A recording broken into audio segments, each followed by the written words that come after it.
Subscribe करें और bell दबाएं ताकि कोई खबर रह न जाए।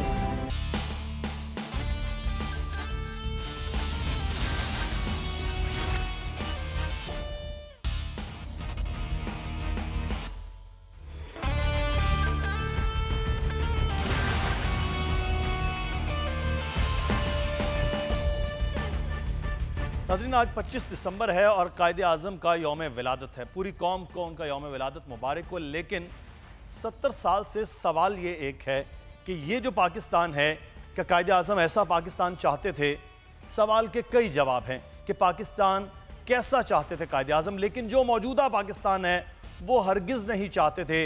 उनकी जो जद्दोजहद थी वो हरगिज़ ये नहीं थी जिस नहज पर आज पाकिस्तान को, पाकिस्तान की सियासी क़यादत हो, पाकिस्तान के मुआशी माहिरीन हो, पाकिस्तान की अवाम हो, कौम हो, वो लेकर आ गई है। 70 साल पहले, 71 साल पहले, जब तकसीम हिंद से पहले जो सूरत हाल थी, उसके बाद आज तक जो मामलात होते रहे हैं, आज हम उस पर भी बात करेंगे। लेकिन आज जो बड़ी खबरें हैं उसमें आज पहले तो मसीही बरादरी को पूरी दुनिया में उनको मुबारकबाद देते हैं क्रिसमस की। साथ ही साथ खबर सिंध से है कि वज़ीर आला सिंध शायद तब्दील होने जा रहे हैं। मामला क्या है आज इस पर भी आपको बताएंगे। पाकिस्तान के साबिक वज़ीर आज़म गिरफ्तार हो चुके हैं, अडियाला पहुंच चुके हैं। वहां पर कंबल है, हीटर है, लॉन है और साथ ही साथ अखबार और टेलीविज़न की सहूलत भी होगी, लेकिन बहरहाल वो कैद में हैं। तो ये आज का पाकिस्तान के साबिका वज़ीर आज़म इस वक्त कैद में हैं। साबिक वज़ीर आला एक सूबे के वो कैद में हैं। सबसे पहले आज कायदे आज़म मोहम्मद अली जिन्नाह के हवाले से बात करेंगे। आज उनका यौम विलादत है और इस यौम विलादत के खुशी में ही हम आपको मुबारकबाद दे चुके हैं। वज़ीर आला सिंध की तब्दीली की तवक्को है, कौन बन सकता है, क्यों तब्दीली हो रही है, बात करेंगे। इरशाद संजरानी हमारे साथ इस वक्त मौजूद है, हमारे नुमाइंदे। इरशाद, क्या मामला है? मुराद अली शाह अभी वज़ीर आला बने हैं, तो क्या ऐसी इफ्तादान पड़ी कि उनको हटाया जा रहा है या किसी मुमकिना सोच के तहत किसी और की तैयारी की जा रही है?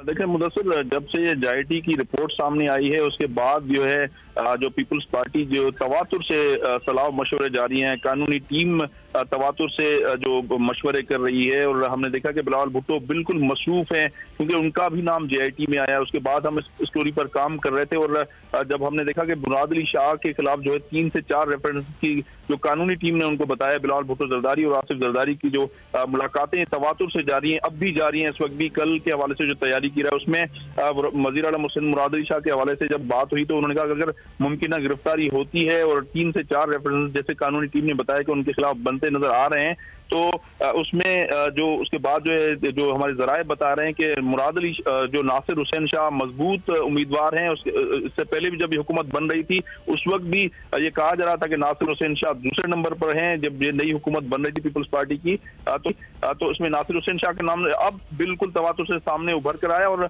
दूसरे सईद गनी भी हमने देखा 3 से 4 रोज से गायब थे। फिर हमने इस हवाले से तहकीकात की तो पता चल गया सईद गनी 4 रोज से अमेरिका में हैं और किस मिशन पर गए हैं मुमकिन तौर पर हो सकता है क्योंकि आसिफ जरदारी के वहां पे फ्लैट्स का जो मामला, उसके बाद जो प्रेस कॉन्फ्रेंस थी फौरी तौर पर 4 रोज पहले कबल जो शाम में करके निकल गए थे, उसके बाद फौरी तौर पर वो अमेरिका रवाना होते। तो जराए कहते हैं कि वो इस टास्क पे वो गए हैं और कब वापस आते हैं कुछ कहना कबल उस वक्त। लेकिन नासिर हुसैन शाह के हवाले से नाम सामने आया। कल जो CC का इजलास अहमियत के हामिल हो गया और कल 6 बजे होगा नोडेरो में। इसमें इस हवाले से बाकायदा जो पीपल्स पार्टी क़यादत पर गौर करेगी और जो नए वज़ीर आला के हवाले से मुमकिन तौर पर अगर गिरफ्तारी हो जाती है मुराद अली शाह की, तो ये 2 नाम हमारे जराए से सामने आया। दूसरी तरफ कोई ऐसा मामला होता है तो फिर नासिर हुसैन शाह जो है वो मजबूत उम्मीदवार हो रहे हैं। बहुत शाह संजरानी हमें आगाह कर रहे थे, ये तो फैसला होना है अगर उनकी गिरफ्तारी ऐसी कोई होती है। लेकिन जो गिरफ्तारी नहीं, अब उस बल्कि सज़ा मुलजिम से मुजरिम बन गए वो साबिक वज़ीर आज़म मियाँ नवाज शरीफ हैं, पाकिस्तान मुस्लिम लीग के ताहयात कायद भी। लेकिन अब उनका ठिकाना जो है वो है कोट लखपत जेल। उन्हें B क्लास में रखा गया है। साथ ही साथ उनके लिए सहूलियात भी कुछ दी गई हैं, कंबल है, कुर्सी है, मेज़ है, अखबार ख़रीदना पड़ेगा, टेलीविज़न की सहूलत भी होगी। ये वो बैरक है जिसे जनरल ज़ियाउल हक ने अपने दौर में जुल्फ़िकार अली भुट्टो के लिए तामीर करवाया था। मुख्तलिफ सियासी शख्सियात इसी बैरक में रह चुके हैं। इस वक्त हमारे साथ मौजूद हैं पाकिस्तान तहरीक इंसाफ के रहनुमा सदाकत अली अब्बासी साहब। अब्बासी साहब, बहुत शुक्रिया आपके वक्त का। साबिक वज़ीर आज़म मियाँ नवाज शरीफ बहरहाल एक केस में, एक रेफरेंस में उनको सज़ा हो गई, 7 साल के लिए वो जेल जा चुके। बहरहाल अब वो उनके पास कानूनी तौर पर है अख्तियार कि वो इस्लामाबाद हाई कोर्ट में उस चीज़ को चैलेंज भी कर रहे हैं। मियां नवाज शरीफ साहब के जेल जाने के साथ ही क्या समझते हैं कि मामलात मुकम्मल हो गया? अब्बासी साहब, बहुत शुक्रिया जी। बात यह है कि ये मियां नवाज शरीफ साहब का जेल जाना कोई किसी भी पाकिस्तानी के लिए कोई हैरत की बात नहीं है, क्योंकि ये पता है कि पिछले 15 साल से जिस तरीके से आसिफ जरदारी साहब और मियां नवाज शरीफ साहब के मुल्क ने मुल्क को लूटा और मुल्क की मईशत का बेड़ा गर्क हुआ, मुल्क पे कर्ज़ों के अंबार चढ़े और जो है मुल्क में आपने देखा कि सेहत और तालीम और दीगर जो गुर्बत है वो बढ़ी, लेकिन इन लोगों के असासे बढ़े और इन पे कोई केस ना बन सका। उसकी वजह ये थी कि ये आपस में मुका था। तो अब ऐसे केस जो इनके अपने दौर के में बने वो अब मंतकी अंजाम तक पहुँचे और सज़ा हुई। और तहरीक इंसाफ इसलिए भी मुतमईन है कि हमारी 22 साल जद्दोजहद ये थी कि ये लोग करप्ट हैं, ये लोग डिसऑनेस्ट हैं, इन लोगों ने मुल्क को लूटा है। तो मैं समझता हूँ कि ये स्टोरी अपने अंजाम की तरफ जा रही है। मैं समझता हूँ कि मुस्लिम लीग नून अच्छी जमात है, उस आगे बढ़ना चाहिए, लेकिन उनके लोगों को भी करप्ट जो ख़ानदान है इससे अपने आप को अलग करें। जिस तरह MQM में भी रिफॉर्म आया, उन्होंने अपने आप को अल्ताफ़ हुसैन से अलग किया, तो वो MQM मौजूद है, सर्वाइव कर रही है। इसी तरह मुस्लिम लीग नून सर्वाइव करे, वो अपनी सियासत करे, हम पे तनकीद करें, हमारी अगर कोई गलतियां उनको निशानदेही करें, लेकिन ये करप्ट और करप्ट ख़ानदान को अगर वो डिफेंड करेंगे तो शायद उनके लिए सियासत मुश्किल हो जाए। लेकिन अब्बासी साहब, वो तो ये पाकिस्तान मुस्लिम की जो क़यादत है, जो उनके लीडर्स हैं, वो तो ये बात कर रहे हैं कि ये इंतकाम है, ये एहतसाब या इंसाफ तो है नहीं उनके साथ, और वो इंतकाम में वो कह रहे हैं कि इदारों के साथ पाकिस्तान तहरीक इंसाफ की हुकूमत मिलकर ये हमारे खिलाफ तमाम तर चीज़ें कर रही हैं। देखें, ये जो केसेस हैं इनकी इब्तदा किसी पाकिस्तानी अदालत से नहीं हुई, इनकी इब्तदा ICIJ के पैनामा पेपर से हुई। और जब पैनामा पेपर्स आए, मियाँ साहब ने खुद तकरीर करके कहा कि मैं अपनी कौम को एतमाद में लेना चाहता हूँ। उन्होंने तकरीर की असेंबली में, पहले तकरीर की टेलीविज़न पे, फिर वो असेंबली में आके उन्होंने कहा हुजूर ये हैं ज़राए, आप हमें बुलाएं, हम वजाहत करेंगे कि यहाँ से हमने पैसे इस तरह कमाए। फिर उसके बाद उन्होंने ख़त लिखा सुप्रीम कोर्ट को कि सुप्रीम कोर्ट, हम आपके सामने आके अपने आप को पेश करते हैं। जब सुप्रीम कोर्ट में वो गए तो उसके बाद JIT बनी, तो उन्होंने खुशी में मिठाइयाँ तकसीम की। उसके बाद जब उनका एहतसाब, उनका ख्याल था कि वो मैनेज कर लेंगे, जब उनका एहतसाब शुरू हुआ तो फिर कभी जजेस बुगत से भरे लगे, कभी उनको JIT पे एतराज़ लगा। JIT ने सारी तहकीकात करके उसको नायब अदालत में पेश कर दिया। नायब अदालत में उनको पूरा मौका मिला कि वो साबित कर दें कि पैसा कहाँ से आया, मनी ट्रेल बता दें, लेकिन वो बताने से कासिर रहे। अब उसके बाद फैसला हो गया, सज़ा हो गई, तो जहाँ जहाँ फैसले उनके हक़ में हो वो तो हक़ व सच की फतह है, और जहाँ जहाँ उनको सज़ा हो वहाँ वो कहें कि इदारे उनसे ज़्यादती करते हैं। कोई जी शऊर पाकिस्तानी इस आइडिया को एक्सेप्ट करने के लिए तैयार नहीं है। पाकिस्तान का आईन और कानून है। बात की जा रही है कि सिर्फ उनके लोगों की गिरफ्तारियां हो रही हैं, अपोजिशन में हुकूमत में बैठे लोगों के लिए गिरफ्तारियां जो हैं वो भी नहीं हो रही। मैं इस पर भी आप बात करते हैं। इस वक्त कोट लखपत जेल में सबसे बड़ी एक्टिविटी रही है, इस वक्त क्या सूरत हाल रही तमाम दिन? जाफर बिन यार हमारे नुमाइंदे वहाँ पर मौजूद हैं, उनसे भी की ताज़ा तरीन सूरत हाल जान लेते हैं। जाफर बिन यार, सुबह से यहाँ खासी गहमा गहमी रही, कारकुनान भी पहुँचे, फिर मियां नवाज शरीफ को पहुँचाया गया, क्या सूरत हाल इस वक्त है? जी बिल्कुल मुदस्सर, आपने ठीक कहा। आज सारा दिन जो है कोट लखपत जेल के बाहर बड़े गहमा गहमी ही रही। सुबह मियां नवाज शरीफ को डयाला जेल से कोट लखपत जेल मुंतकिल कर दिया गया है। मुंतकिली से कबल कोट लखपत जेल में 2 रास्ते जाते हैं, 2 एंट्रेंस पॉइंट है। एक पे कारकुनों की बहुत ज्यादा तादाद जमा हो गई थी, वहाँ पुलिस की भारी नफरी तैनात थी। लेकिन जब मियां नवाज शरीफ की गाड़ी वहां से गुजरी तो कारकुन आगे आगे, कुछ कारकुन जख्मी भी हुए, उनको गाड़ी की टक्करें भी लगी इस हवाले से। लेकिन पुलिस ने इंतजाम किए हुए थे, लेकिन इसके बावजूद कारकुनों ने गाड़ी को घेर लिया और नारेबाजी करते रहे। बाद अज़ा मियां नवाज शरीफ को जो है जबरदस्ती अंदर कोट लखपत जेल के अंदर ले जाया गया।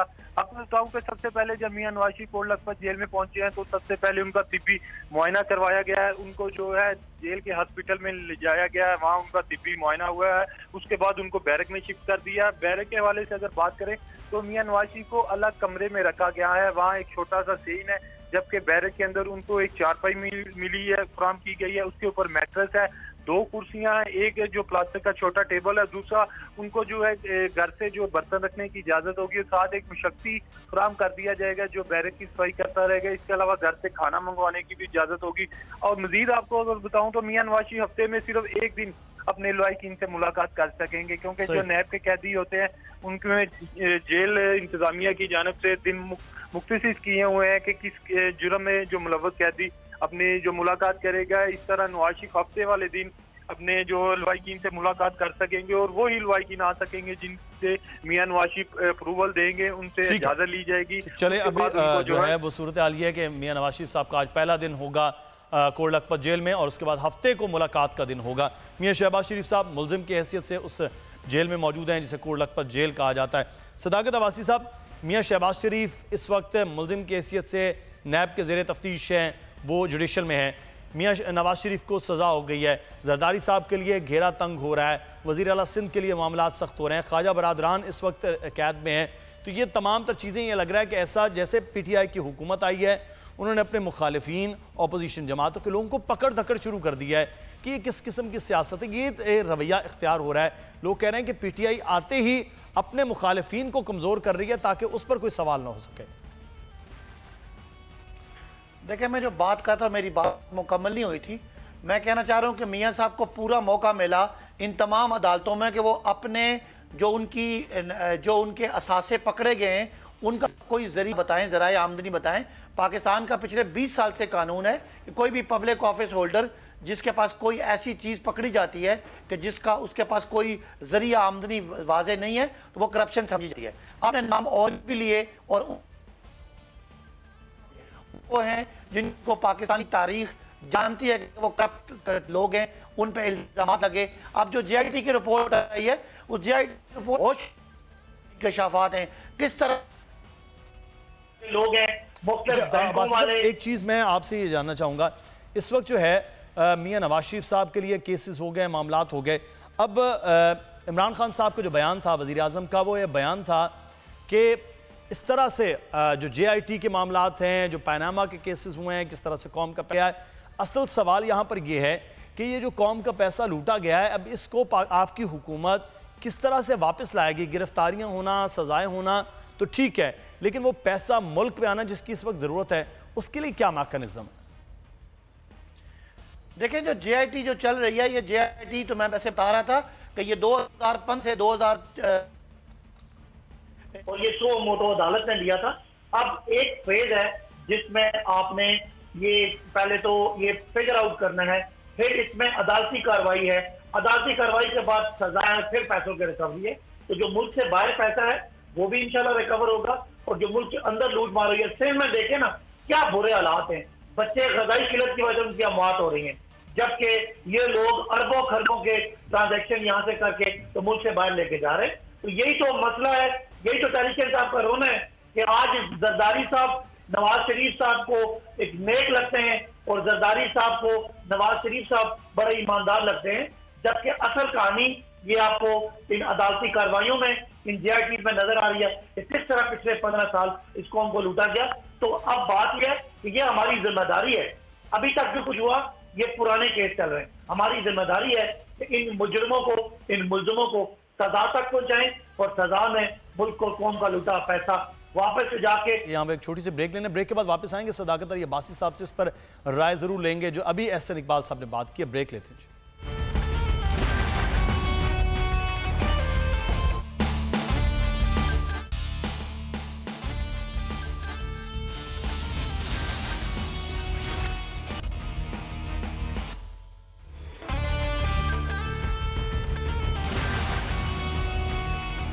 सदाकत अली अब्बासी साहब हमारे साथ मौजूद है। अब्बासी साहब, अभी राना सनाउल्लाह साहब ये बात कर रहे हैं कि अदालत के और नैब के तर्जुमान कुछ वज़रा बने हुए हैं जो पिछले 3 दिन से इस फैसले को निजी महफिलों में डिस्कस कर रहे हैं, और जिस किस्म के वो तर्जुमान बने हैं उससे ये इदारों का अपना जो है वो क्रेडिबिलिटी, उस पर सवाल उठ रहा है। तो ये हुकूमत का काम तो नहीं है वो नैब के हवाले से आके बात करे या अदालतों के हवाले से बात करें? मुदस्सिर साहब, मैंने एहसन इकबाल साहब की बात सुनी है जी। उन्होंने पहले कहा कि मियां नवाज शरीफ साहब को इसलिए नाअहल किया कि उन्होंने बेटे की तनख्वाह नहीं ली, और अब इसलिए उनको सजा दी है कि बेटे से तनख्वाह ली है। उन्होंने बड़े लोगों को बेवकूफ़ बनाने की कोशिश की अपनी बात से। पहला जो केस था वो उनका ये था कि वो मुल्क के वज़ीर आज़म थे और वो एक कंपनी के मुलाजम थे, जो कंपनी उनके बेटे की थी और वो मुलाजमत नहीं कर सकते थे वज़ीर आज़म होते हुए, और उन्हें वो तनख्वाह छुपाई थी, इसलिए वो नाअहल हुए थे। और अभी 2000 में एक अजीजिया स्टील मिल उन्होंने कायम की थी, जिसमें अभी उनके बच्चे वो नाबालिग थे और वो कहते थे कि मेरे बच्चों की है। उस मिल के 98% का मुनाफा है वो मियाँ साहब ने लिया है, जो ये इस्टेब्लिश करता है कि वो इस मिल के बेनिफिशियल ओनर मियाँ साहब खुद थे। लिहाजा ये तो बात होगी वो। अब राना सनाउल्लाह साहब जो कहते हैं कि हम हुकूमत जो तर्जमान बनी हुई है, हुकूमत के लोग एक सियासी पार्टी के लोग हैं, इन्होंने 22 साल जद्दोजहद की है और ये साबित करने में कि नवाज शरीफ साहब और जरदारी साहब करप्ट हैं। आज वो मुल्क की अदालतों ने उनको साबित किया है। जितनी वो मिसालें माजी की दे रहे हैं वो मार्शल लॉ की दे रहे हैं। मुल्क में जमहूरी हुकूमत है, मुल्क में अदालतें आज़ाद हैं, मुल्क में हाई कोर्ट और सुप्रीम कोर्ट आज़ाद है, वहाँ पे ये फैसले हो रहे हैं। और एक और एहसन इकबाल साहब ने कहा कि मियाँ साहब के तारीखें बहुत जल्दी पड़ी, उनको याद कराना है कि उन्होंने खुद सुप्रीम कोर्ट को ख़त लिख के, ये केस सुप्रीम कोर्ट से आया था और सुप्रीम कोर्ट ने 6 महीने की टाइम मोहलत दी थी, उसको 8 दफ़ा एक्सटेंड किया गया, इसलिए ये डायरेक्शन सुप्रीम कोर्ट की थी, इसलिए जल्दी तारीखें पड़ी। जहाँ तक हुकूमत तर्जुमानी कर रही है तो हुकूमत एहतसाब जुबैर साहब, मोहम्मद जुबैर उमर साहब ने जो बात की वो भी ये कह रहे थे कि रियासत मदीना की मिसाल देने वाले अपने से तो शुरू नहीं कर रहे। अलीम खान हों या अलीमा बीबी हों या जहांगीर तरीन हो, सबसे पूछा जाना चाहिए कि पैसा कैसे बाहर गया। वो तो ये भी कह रहे थे कि अगर उनको जुर्माना हुआ है अलीमा बीबी को, तो इसका मतलब है कि फिर उन्होंने जुर्म किया है, जुर्म का ही जुर्माना होता है, तो फिर उनके लिए तो कोई मसला ही नहीं है।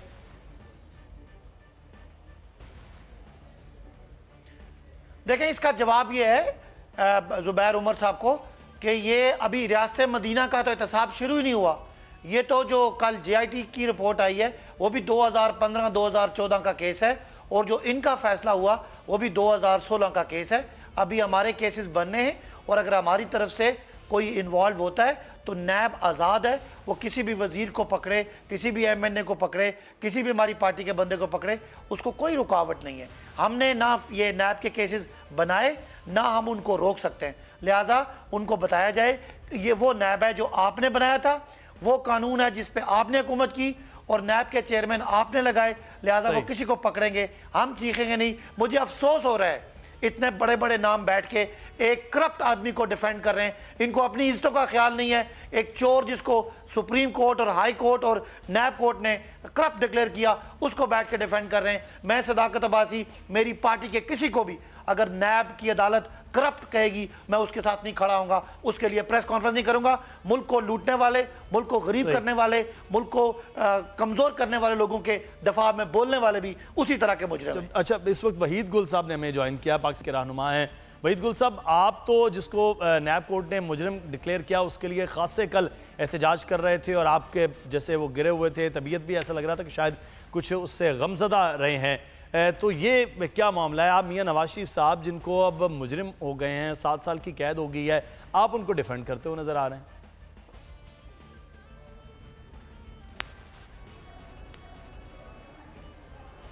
जी, बिस्मिल्लाहिर्रहमानिर्रहीम। मैं समझता हूँ कि वो एक मरतबा फिर अपने आप को दोहरा रही है, और जिस तरह से कहा जाता है कि जिसने जुल्फ़िकार अली भुट्टो साहब ने जिसने एटमी ताकत होने की बुनियाद रखी, उसको एक ऐसे केस में सज़ाए मौत दे दी गई कि जिसके बारे में आज कहा जा रहा है कि वो जुडिशल मर्डर किया गया। और फिर जो है वो हमारी तारीख भरी पड़ी है। यही नवाज शरीफ साहब है जिनको त्यारा केस के अंदर जो है वो उम्र कैद जो है वो सुना दी गई, फिर वो सजाएं जो वो कहाँ गई। और बदकिस्मती से तो कल तो एक बहुत बड़ा संगीन मजाक हो गया, तारीखी मजाक के अंदर नवाज शरीफ साहब को सजा हो रही है, उस केस के अंदर उसको बरी किया जा रहा है, और जिसके अंदर सजा नहीं हुई उसके अंदर जो है जो दूसरा केस बना के उसके अंदर 7 साल सजा दी जा रही है। तो जो केस सुप्रीम कोर्ट किया वो उसका बताइए क्या वो केस सही। अच्छा, नहीं, सुप्रीम कोर्ट तो बरी कर दिया गया नवाज शरीफ साहब को। तो ये सही तारीख तो दोहराएगी सर। जुल्फ़िकार अली भुट्टो साहब की फांसी के बाद जिन्होंने फांसी दिलवाई, मियां साहब उनके साथ खड़े हुए थे, बल्कि उन्हीं के साथ उन्होंने अपनी सियासत का आगाज़ किया। तो फिर आप समझते हैं इमरान खान साहब भी फिर उसी तरह से सियासत का आगाज़ कर रहे हैं जो मियां साहब को सजा दिलवा रहे हैं? इमरान खान साहब, मैं समझता हूं, मैं एक अदना सा पॉलिटिकल वर्कर हूं, लेकिन मेरी अपनी राय है, आप इसे जो मर्जी कह लें। मैं समझता हूं कि हो सकता है कि इमरान साहब भी इस वक्त बिल्कुल बेबस हो चुके हुए हैं और इस वक्त जो मुल्क का जो इंतजाम है और मुल्क का जो निज़ाम है, इस वक्त पूरी तरह जो है वो कोर्ट्स ने, सुप्रीम कोर्ट्स ने इसको होल्ड कर लिया हुआ है और वही जो है वो सोलो मोटो के जरिए से और कानूनी फैसलों के जरिए से इस मुल्क की भागदौड़ चला रही है, जो कि मैं समझता हूं, मैं एक पॉलिटिकल वर्कर हूं, मैंने एक जमहूरियत के लिए जुद्दोजहद के ऊपर मैं यकीन रखता हूं और मैंने इस जमहूरियत के लिए मारे खाई हैं, मुशर्रफ दौर में जेलें काटी हैं। तो मैं ये कहूंगा, देखिए बात सुनिए, जवाब जान लेते हैं ना आप। वज़ीर आज़म साहब बिल्कुल बेबस हो गए हैं। और अब्बासी साहब से मैं जवाब जान लेता हूं। अब्बासी साहब, बेबस हो गई आपकी हुकूमत या वज़ीर आज़म इमरान खान?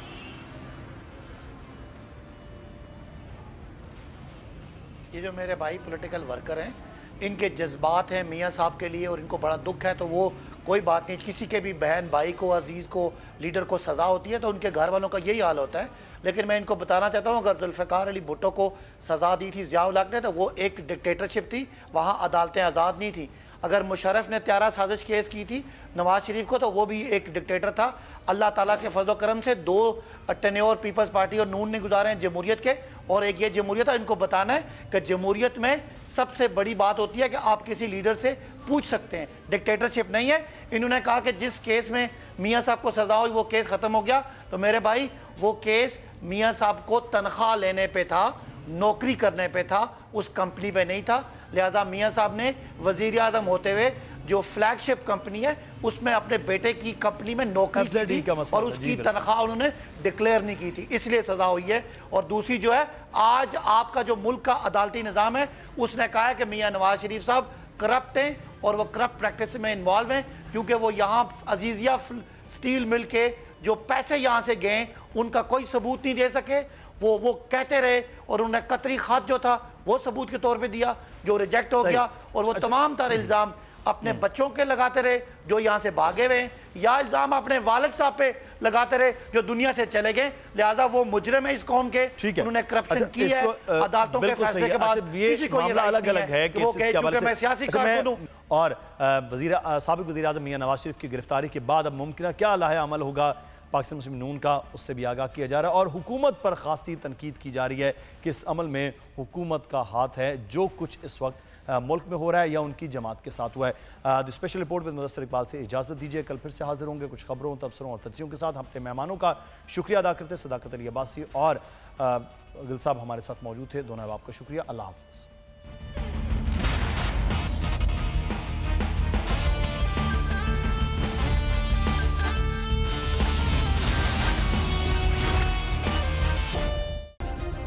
सब्सक्राइब करें और बेल दबाएं ताकि कोई खबर रह न जाए।